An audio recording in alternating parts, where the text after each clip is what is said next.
Hey guys, and welcome back to my little pop culture corner. Something a little bit different for me tonight. Got a few different things to show you. A little bit more variety, I guess you could say. Uh,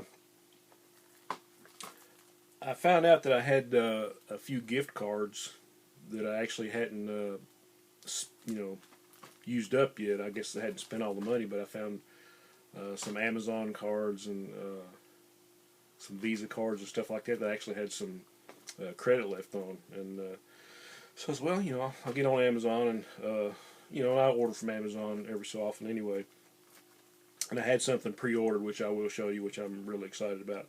Uh, but even though I don't really show a lot of movies on here, but I'm a big movie buff, big movie collector. Probably not anything like, say, Scott, Custom Rom Star, or, Hippie, or Hans, or those guys like that. But I've probably got 3 or 4 shelves full of stuff. My wife and I, and but I just thought I'd kind of go through and get some stuff that I'd been wanting to see or didn't have, been wanting to see for a long time, or didn't have. I got a couple here of note. These two, I saw previews for them when I was a kid, or I'd seen like videos and interviews about them, and I had never seen them. But here's one, and this is actually an Academy Award winner that I kind of wanted to see.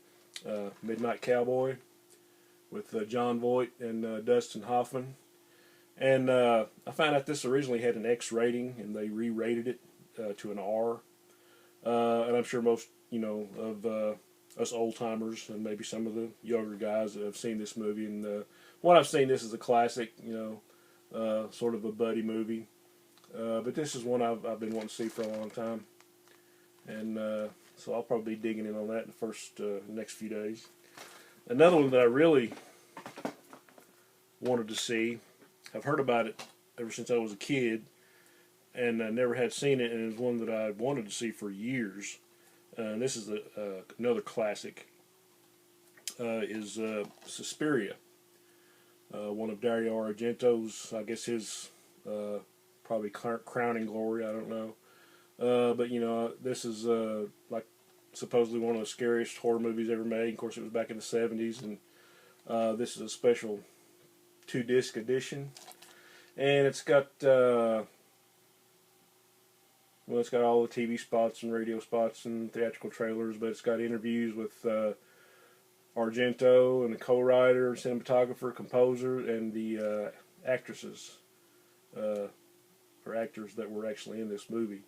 And I don't know why I waited so long to get this or watch this movie, but I'm really looking forward to it. It's probably one of the ones I'll have to watch by myself, but in a way that kind of makes it even more enjoyable. But really looking forward to that. Okay, as far as the music part of it, this is one that I had pre-ordered when I first heard it was coming out.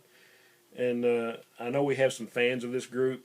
I know one in particular. I know Scott, the aforementioned great Costin Bromstar, is a big fan of this group. And when I heard this CD was coming out, I had to pre-order it. And we have the Monkees, Good Times. 50 years after they started, the Monkees put out an album. Yeah, people that know, Davy Jones passed away about 4 years ago. But actually, the Monkees have been out touring, and they actually went out with Nesmith a couple of years. And I think Mickey and Peter are actually going out this year and doing a tour. One's coming around close to here. I would love to go see him again, but probably won't be able to. But this album, I mean, it's great. I mean, it's got that monkey sound, but it doesn't sound dated or like an oldies show or anything like that. I mean, you have songwriter Rivers Cuomo from Weezer, Andrew Partridge from Death Cab for Cutie doing some songs. I think Adam Schlesinger, Fountains of Wayne, and also the guys, if you've seen the movie That Thing You Do with Tom Hanks, those are guys that composed and wrote and played a lot of that music. Of course, you have songs written by Mike Nesmith, Peter Tork, Mickey Dolenz, and you have some classics by Goffin and King, and I think there's a very, well, if you're a Monkees fan, you've heard it. they've actually got Davy Jones in here. They've used one of their old tunes that was like unreleased for a long time, and I think it got released on an album several years ago. But there's a tune called "Love to Love" on here, and it's an old '60s tune that they kind of used the same track. I think you had a Neil Young guitar track on that song, and you had Davy's vocals, and I think Mickey went back in and did some background stuff. But every track on this is solid. I mean, it's not there's not a stinker in the bunch. And for people that love the Monkees, or just love this type of music, like I say, it doesn't sound dated. And actually, this surprised me. This is actually the #1 seller on Amazon right now. So for you Monkees fans, or of a like genre that like this stuff, solid album. Okay. It's not that I don't buy new comics. I do buy new comics, depending on something that strikes me. I'd all but for a while given up on Marvel and DC, and I've been getting, some Image and IDW and some stuff from Boom. But I heard the DC was going to do the DC Rebirth thing. Of course, I was skeptical, as I was like, well, they've already destroyed my DC back when they started the New 52, and I'm not going to say that all that stuff was bad. It wasn't. A lot of the Batman stuff was great. Some of the other stuff was pretty good, but I just kind of basically lost interest because I didn't know those versions. I didn't know those characters, and as much as I tried to get into it, I just, Marvel, same way. There's a few things, I'll still collect Spider-Man. I'll try to get a couple of Avengers titles and Hulk, Squadron Supreme. I'll always get that because I love that group and that title. When I heard about the DC Rebirth thing, I was kind of skeptical. I was like, well, another sales gimmick. But when I heard Jeff Johns was going to be writing it, I had a little bit of hope, because he's really written some of my favorite DC stories over the years. So, I would solidly recommend this story. Not for just DC fans, but for fans of comics in general. Really solid story. Kind of pays homage to some of DC's long lost characters. It kind of gives you a hint that they're going to bring back some of my favorites, like the Justice Society. There's a hint they're going to bring them back. And they're restarting titles over again, like with #1s. But one thing that I am happy about, they're going to restart the original numbering of Action Comics and Detective Comics, so they can get those up to 1,000, which I always thought was a shame because, well, they canceled those and then restarted everything again with New 52 after Flashpoint. And I'm not going to give anything away, but for people who haven't read this, I mean, you're really going to get a surprise at the end of this one. And, well, that's all I'm going to say. I mean, if you're a fan of DC at all, you will love this book. And even if you're not, you still might love this book. So, comes highly recommended. I'm going to try out some of the new Rebirth titles just to kind of see where to go. I think I pre-ordered maybe the first couple of months worth, of some of these. So we'll see, but if nothing else, this is a great story. Hopefully it'll lead to more great stories. So, okay, got a few back issues. It can't be a solid 4-string bottom end video without Charlton, seems like, lately. We got a couple old sci-fi titles. Like I say, a lot of Charlton stuff that doesn't really tell the number on the outside, so I'm just kind of taking this from memory when I ordered it. But I think these two issues of Unusual Tales are 45 and 46, or 44 and 45. But some cool old Charlton sci-fi.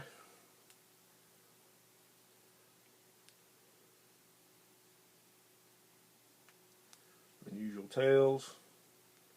As far as artists, I think the only one of note, for people that read Charlton, is an artist who was like a mainstay for a long time in the sci-fi and probably about every genre they did was Nicholas. I think his last name is pronounced Alacia or Alicia or Alacia. I'm not really sure, but he's one of the better known artists of Charlton at that time. So got some cool sci-fi mystery stuff.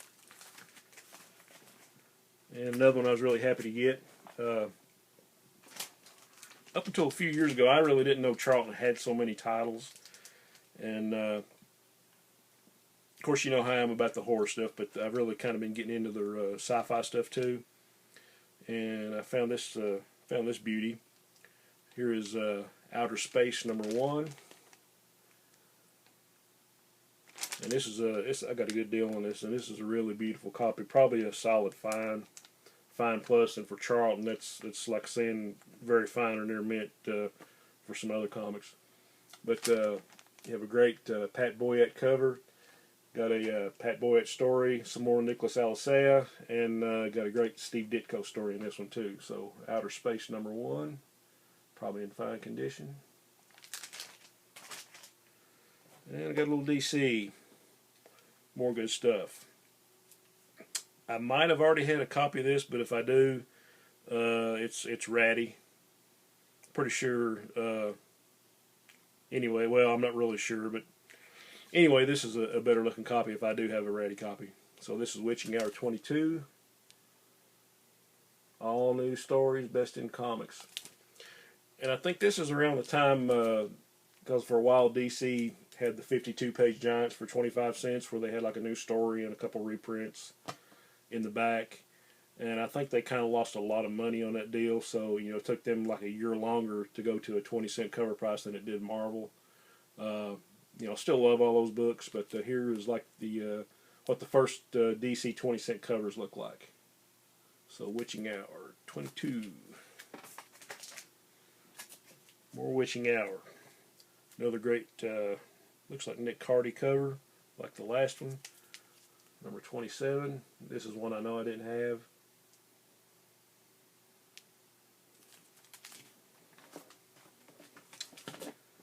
Okay, more DC horror. Looks like another Cardy cover, maybe. And a lot of these mystery titles, it was either Cardy, later on, it was either Cardy or Luis Dominguez. But House of Secrets 131.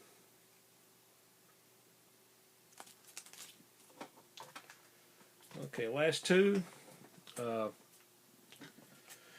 This is an issue of Adventure Comics that I'm surprised. I'm pretty sure I had it when I was a kid.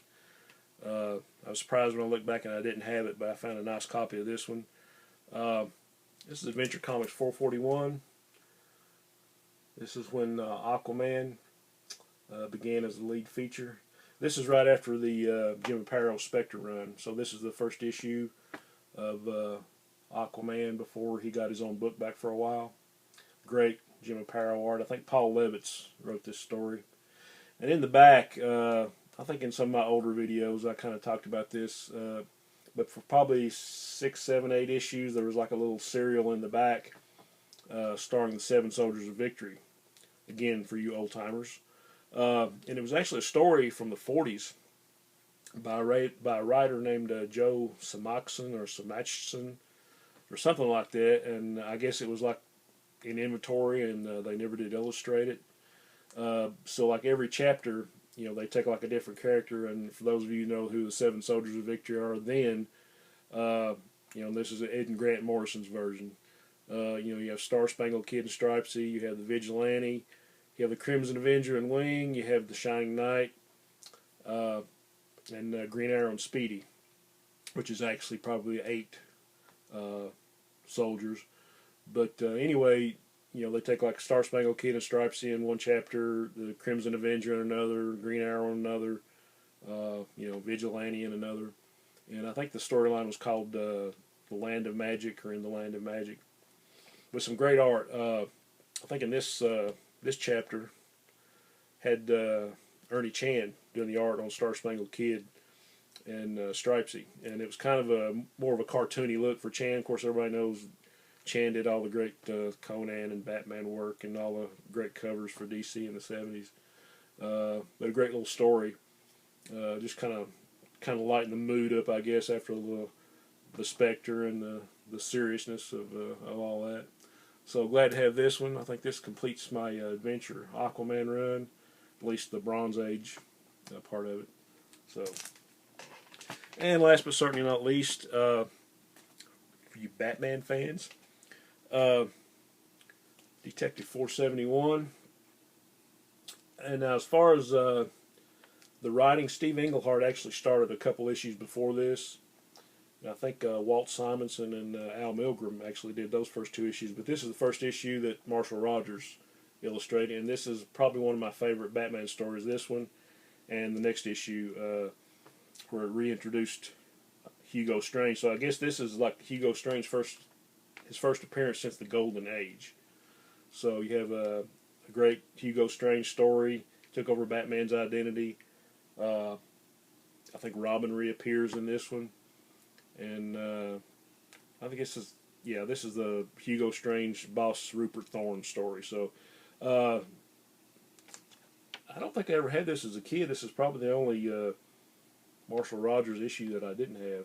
Pretty sure, but I found a nice copy for a good price. Really happy to have it, and there we are. Guys, I appreciate you sticking around.